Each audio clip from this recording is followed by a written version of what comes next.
Nebuchadnezzar, king of Babylon, speaks in the first person. This is unique. It is the only chapter in the entire Bible written as a formal royal proclamation by a pagan king who was humbled, broken, and transformed by the living God. This is not simply a historical episode. It is a spiritual revelation of the fall of pride, the descent into non-human existence, and the restoration that comes only after surrender.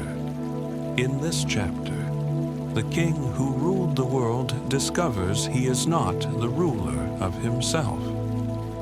Nebuchadnezzar begins with glory, loses it completely, and recovers it only after acknowledging that sovereignty belongs not to men, nor to empires, but to God alone. Let us enter the text slowly, steadily, as if walking through a palace at dawn, when light reveals truth not by force, but by quiet unveiling.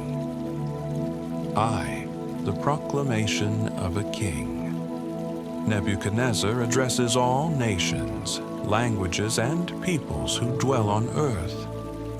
He speaks not as a conqueror, but as a witness.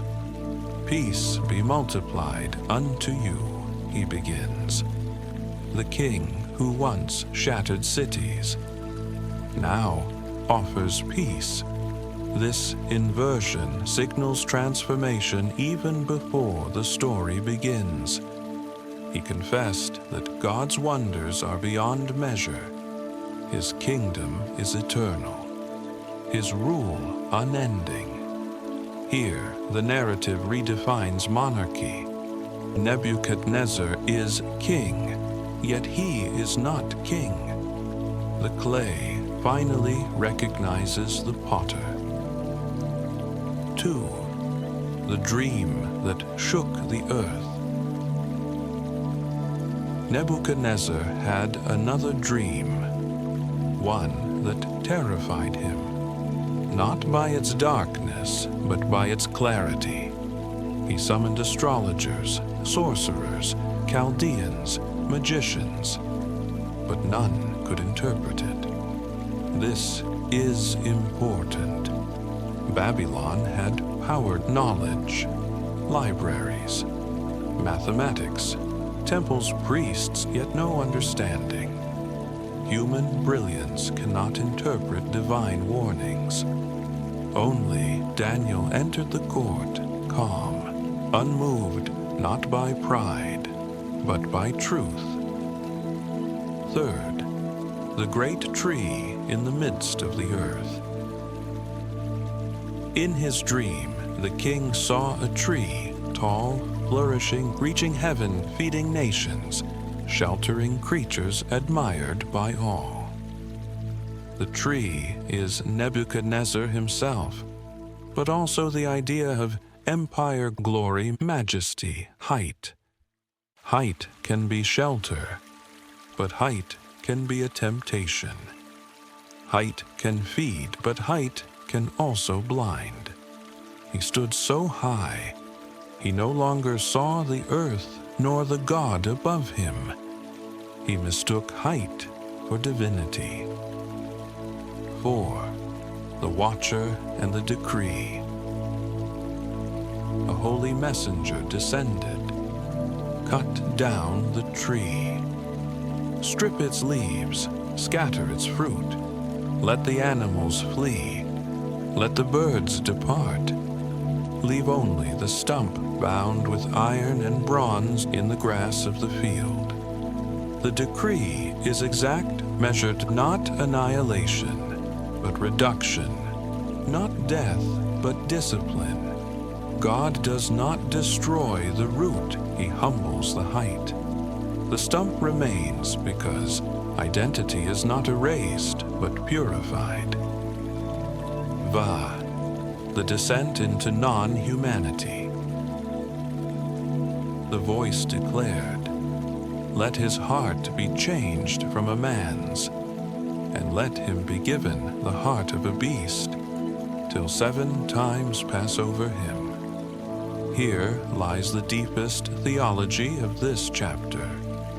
A human being created in divine image can fall so far into pride that he becomes something less than human. He does not become an animal by nature, but by posture instinct, without wisdom, desire without restraint, existence without heaven. 7 years, full measure completion of humiliation. This was not punishment, but cure. 6. Daniel's interpretation. Daniel did not rejoice in the king's fall. He was troubled by it. "May the dream apply to your enemies," he whispered. Yet he still spoke truth. The tree was Nebuchadnezzar. His greatness was real, his power undeniable, but unrooted in humility. Daniel urged him, "Break off sins by righteousness, show mercy, turn before the axe falls." God warns before he cuts. 7. The moment of pride. 12 months later, on a balcony overlooking Babylon's wonders, Nebuchadnezzar spoke aloud, "Is this not great Babylon, which I have built by my power, for my majesty?" The pronouns condemned him. I, my, me. Glory becomes corrosion when it circles inward.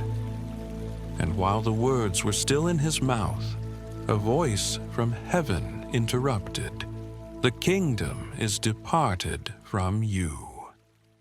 Power left him not gradually, but instantly. Sanity dissolved. Identity scattered. He became a mirror shattered without sound. 8. The years of grass and dew. Nebuchadnezzar lived outdoors, eating grass like cattle, covered with dew hair growing like feathers, nails like claws. This imagery is not grotesque, but symbolic. He embodied pride, stripped of illusion. Civilization lost its king, but the heavens gained his attention.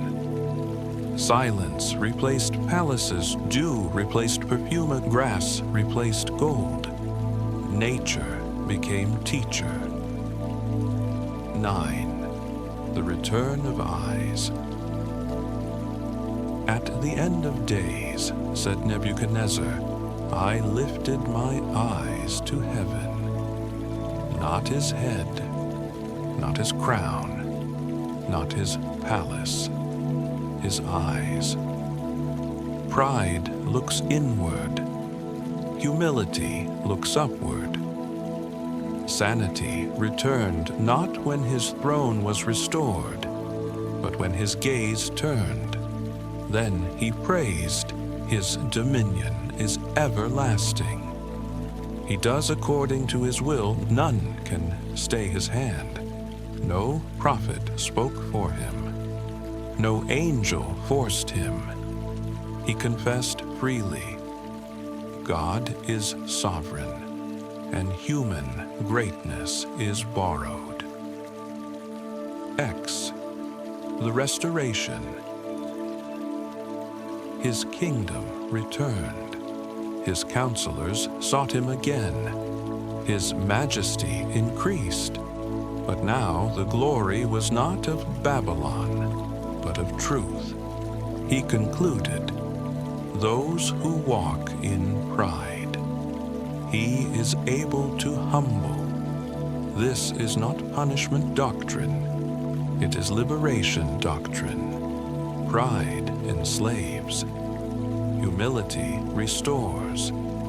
Nebuchadnezzar did not lose a kingdom.